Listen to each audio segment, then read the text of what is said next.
안녕하세요, 김주일스예요. 나날이 예뻐지고 있는 가물치 연못입니다. 꼬리 잡기를 하고 있는 비단잉어들.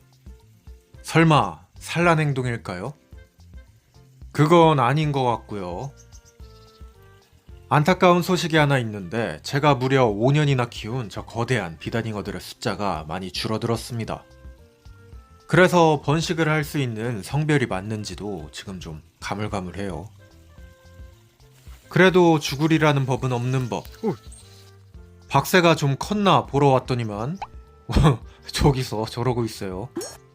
아직 애기티가 풋풋한데 벌써 이소를 하기로 결정한 것으로 보입니다. 어미는 둥지 옆에서 끊임없이 새끼를 부르면서 독려하는 중. 어이, 잠깐 한눈 파는 사이에 새끼가 떨어졌어요. 이 녀석은 아직 덜 자란 새끼지만 둥지가 포식자에게 습격을 받고 몰살을 당하는 것보다 이게 훨씬 낫습니다. 그래서 이 녀석들은 이런 선택을 한다고 해요. 암탉은 새끼가 완전히 날 수 있을 때까지 양육을 하는데 많이 다르죠? 어쨌거나 아늑한 둥지에서 갑자기 떨어져 나온 녀석, 어안이 벙벙합니다. 아슬아슬해 보이는데 어쩔 수가 없어요. 많이 힘든가 본데요. 병아리만한 게 그래도 폴짝폴짝 잘 뛰어다니죠. 스파르타로 키우네 아주. 해준 건 없지만 그래도 부디 잘 살길 바랍니다. 자, 이런 박새가 부활을 시작했을 때쯤 저는 새로운 프로젝트를 준비했습니다. 바로 논농사 프로젝트인데요. 이 논의 크기는 무려 700평. 근데 웬 굴삭기가 하나 있죠? 이건 정체가 뭘까요? 지금 논은 퇴비를 한번 뿌리고 흙을 섞어준 상황. 보통 로타리 작업이라고 하죠. 논에 벼를 심기 전에 이렇게 땅부터 먼저 만들어 두는 겁니다. 아니, 그건 알겠는데 옆에서 굴삭기는 갑자기 왜? 여러분, 둔벙이라고 들어보셨나요? 요즘엔 조그마한 연못을 둔벙이라고 부르지만 원래 이 둔벙은 논에 물을 대기 위해 만들어놨던 웅덩이를 뜻합니다. 요즘에는 사라지고 있는 게 지하수가 콸콸 나오기 때문에 굳이 땅을 낭비하면서 둔벙을 만들 필요가 없기 때문인데요. 지금은 그 굳이 필요 없는 둔벙을 논에다가 일부러 만들고 있어요. 캠핑장 연못 만들 때 봤던 그 굴삭기죠? 오늘은 논의 모서리 짧은 쪽에다가 이렇게 길다랗게 둔벙을 만들 겁니다. 흙이 생각보다 많이 나오는데요. 처음 해보는 작업이라 저도 좀 쫄립니다. 어쨌거나 열심히 파내려 가는 중. 순식간에 웅덩이가 생겼죠? 연못에 있던 물도 이 둔벙으로 몰리기 시작했습니다. 좋은 신호인데요. 하지만 둔벙의 깊이가 생각보다 작아서 조금 더 파기로 결정을 했습니다. 이 둔벙의 깊이는 최소 50cm는 되어야 하는데 흙이 계속 무너지고 또 비가 올 것도 생각하면 조금 더 깊게 파두는 게 좋겠습니다. 그런 것들을 고려해서 한 80cm 정도 땅을 팠어요. 그렇게 완성된 둔벙은 요런 모습. 여기다가 뭘 할지 혹시 감이 좀 오시나요? 요건 바로 뒤쪽에 있는 조그마한 논인데 아직은 로터리 작업을 하지 않은 모습입니다. 근데 저희 구독자분들은 아시겠지만 제가 연못을 처음 만들 때 연못에 보리집을 일부러 넣었던 거 기억하시나요? 요것들은 수확하고 남은 찌꺼기로 사람한테는 도움은 안 되지만 논에 가득한 미소 생태계에는 좋은 유기물, 영양분이 됩니다. 보리집이었으면 더 좋았겠지만 아쉽게도 얘들은 볏짚. 자, 이어지는 내용은 조금 이따가 더 설명드리기로 하고 구독과 좋아요 한 번씩 눌러주세요. 그리고 며칠 뒤,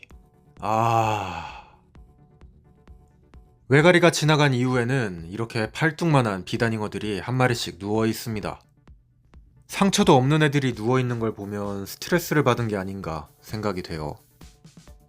올해 번식을 하려고 했었는데 배가 빵빵한 게 번식하기 딱 좋은 크기인데 이렇게 눕는 애들이 연못에 계속해서 나왔습니다. 요건 수컷인 것 같은데 참 상처 하나 없이 깨끗하죠. 뿐만 아니라 송어 연못에 있는 향어까지 얘는 아예 부리로 찝어버렸네요. CCTV를 돌려보니 사건은 이랬습니다. 오늘도 여지없이 등장한 외가리. 그런데 연못에는 지금 노랑어련이 가득하죠. 상황이 여의치 않은지 여기저기 배회만 하는 녀석. 한참을 이러고 돌아다녔는데요. 벌써 연못 한 3바퀴 돌았어요. 그런데 연못에 등장한 정말 생각지도 못한 녀석. 저기 보이시나요? 갑자기 자리를 뜨는 외가리 옆으로 공자기가 따라갑니다. 이 자식이 이날도 외박했어요. 근데 이 녀석 어슬렁어슬렁거리면서 외가리의 주변을 계속 서성입니다. 까마귀만 보면 아주 발작을 하던 놈이 각성을 한 걸까요? 이런 공작의 접근에 긴장하는 외가리. 공작은 아예 외가리의 뒤에 딱 붙었습니다. 저 뭐 하는 걸까요? 탐색하는 건가? 이런 공작이 거슬리는 듯한 외가리, 결국 날아가 버립니다. 그간 많이 자란 꼬리깃은 펼치지도 않았는데 말이죠. 공작이의 역마살이 도움이 되는 때가 오다니. 근데 문제는 다른 데서 터졌어요. 공작이를 피해 송어연못으로 올라온 외가리. 여기서 향어를 사냥했습니다. 하지만 향어는 외가리가 먹기엔 너무나도 큰 녀석. 계속해서 이렇게 먹으려고 시도를 했지만 결국 먹지 못하더라고요.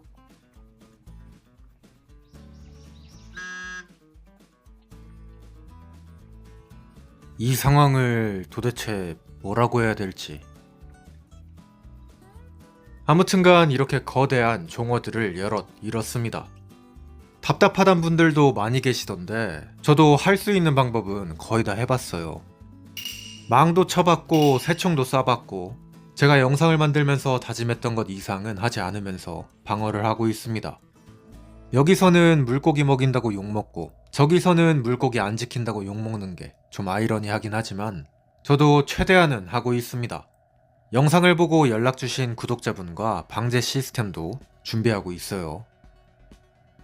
까놓고 말해서 여기선 합법적으로 진짜 총도 쏠 수 있는데 그러지는 않고 있습니다.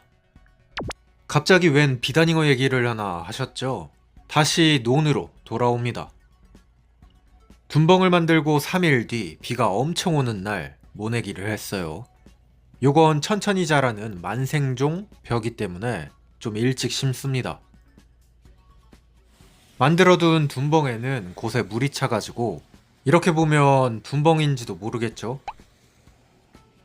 아무튼간 열심히 모내기 중이신 우리 동네 합법 포수 이장님. 왜인지 모르겠지만 이항기에 3명이나 타고 있습니다. 오우, 신기하죠? 자, 이날의 벼 심기는 이렇게 잘 끝이 났고요. 이제는 기온이 상승하기만을 기다리면 됩니다. 뒤에 있던 논은 아직도 작업이 안 돼가지고 그냥 깨끗해요. 산간 지역인 홍천은 아직 춥기 때문에 논에도 별다른 게 보이진 않습니다.